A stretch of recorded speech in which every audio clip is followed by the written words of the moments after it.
Hi Nihanth. Hi. Financial literacy గురించి మాట్లాడదాం. Okay, నేను కొన్ని క్వశ్చన్లు అడుగుతా.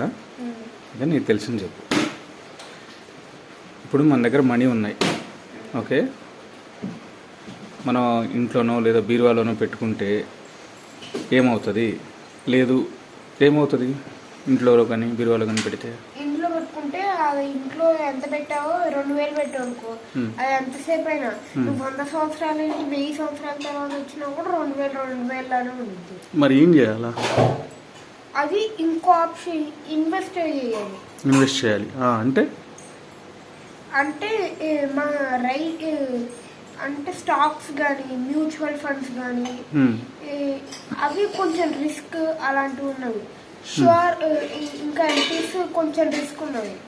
ఎన్పిఎస్, పీపీఎఫ్, మళ్ళా సేవింగ్స్ అకౌంట్ లో పెట్టుకున్నా కానీ ఎఫ్డి పెట్టుకున్నా కానీ అవి రిస్క్ ఫ్రీగా మనీ పెరుగుతాయని గ్యారంటీ వచ్చింది. ఓకే, పీపీఎఫ్ రిస్క్ ఫ్రీనా? ఓకే, మరి ఎన్పిఎస్ పెద్దోళ్ళేనా, పిల్లలు కూడా చేయొచ్చా? పిల్లలు కూడా చేయొచ్చు. రీసెంట్ గా ఎన్పిఎస్ వాత్సల్య అని రిలీజ్ చేశారు. దాంట్లో వాత్సల్య అంటే పిల్లలని అక్కడి నుంచి ఇప్పుడు మీరున్నారు, మీ కాలం మీ టైంలో లేదు ఎన్పిఎస్ వాత్సల్య. మీరు జాబ్ తెచ్చుకున్నాక పెట్టుకున్నారు 25 years అలా. తర్వాత మాకైతే మీరు ఇచ్చే పాకెట్ మనీతో కానీ మీరే మాకు ఎంత కావాలంటే ఒక అమౌంట్ ఒక డ్యూరేషన్ వేసుకొని ఇప్పటి నుంచే ఎన్పిఎస్ స్టార్ట్ చేసుకోవచ్చు. ఓకే, మరి పిల్లల పేరు మీద ఓపెన్ చేయొచ్చా? మ్యూచువల్ ఫండ్స్ చేయాలంటే డిమాట్ అకౌంట్ కావాలి కదా, చేయొచ్చు. రీసెంట్ గా వచ్చింది. అక్కడి నుంచి ఏంటంటే 13 year old వాళ్ళు గార్డియన్ పర్మిషన్ అవసరం లేకుండా, గార్డియన్ పేరెంట్ పర్మిషన్ అవసరం లేకుండా మనీ డిపాజిట్ చేయొచ్చు, ట్రాన్సాక్షన్ చేయొచ్చు, చెక్స్ రాయొచ్చు. ఓకే ఓకే, వీటిల్లో ఎందులో ఎక్కువ రిటర్న్స్ ఉంటాయంటావు?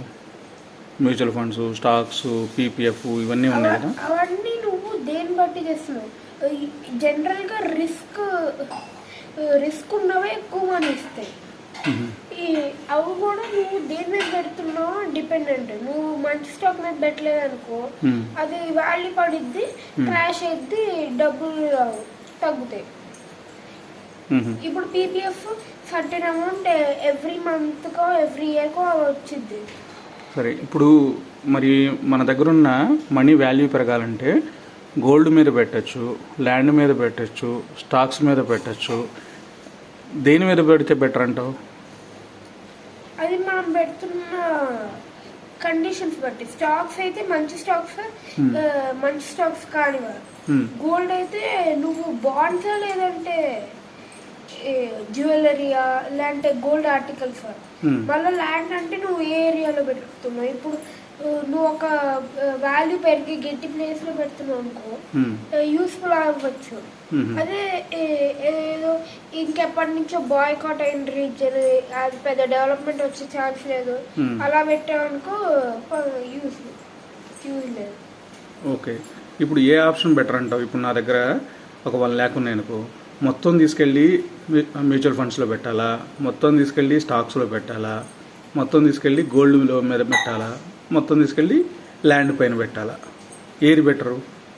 ఫస్ట్ ఆఫ్ ఆల్ అయితే గోల్డ్ కానీ స్టాక్స్ మనకున్న అమౌంట్ అయితే, ఎందుకంటే 1 lakh మధ్య ల్యాండ్ ఎక్కువ. 1 lakh అని జస్ట్ నేను ఒక ఫిగర్ చెప్పాను అంతే. సరే, 1 crore అనుకుందాం. ఇప్పుడు అన్నిట్లో కలిపి దాంట్లో కొంచెం పెట్టడం బెటరా, లేదంటే ఒక దాని మీద పెట్టడం బెటరా? దాని మీద కొంచెం, దీని మీద కొంచెం పెట్టడం బెటర్. ఇప్పుడు నేను ఒక స్టాక్ మీద పెట్టా, అది కానీ ఫెయిల్ అయింది అనుకో, అంతా అదే దాని మీద పెడితే అంతా ఫెయిల్ అయింది. అదే కొంచెం దీని మీద కొంచెం దాని మీద పెట్టా అనుకో, ఒకటి ఫెయిల్ అయితే 2 ఉంటాయి, 2 ఫెయిల్ అయితే 1 ఉంటుంది కనీసం. ఓకే, ఇప్పుడు మ్యూచువల్ ఫండ్స్ అనేవి, తర్వాత స్టాక్స్ అనేవి రిస్క్ ఫ్రీనా, రిస్క్ ఉంటుందా వాటితోటి? మ్యూచువల్ ఫండ్స్, స్టాక్స్ రిస్క్ ఉంటుంది. ఓకే, గోల్డ్ పెద్ద ఉండదు. పీపీఎఫ్ అసలుకే ఉండదు. ఓకే, సో రిస్క్ ఫ్రీ కొన్ని పెట్టాలి, రిస్క్ పెట్టాలి. అప్పుడు తక్కువ డ్యూరేషన్ అయితే రిస్క్ ఫ్రీ, ఎక్కువ డ్యూరేషన్ అయితే రిస్క్ పెట్టచ్చు. ఓకే, బేస్డ్ ఆన్ డ్యూరేషన్ మనం డిసైడ్ అవ్వాలి, అంటే రిస్క్ ఫ్రీలో పెట్టాలా రిస్క్తో కూడుకున్న వాటిలో పెట్టాలా అని చెప్పేసి. Okay okay, nice Nihanth.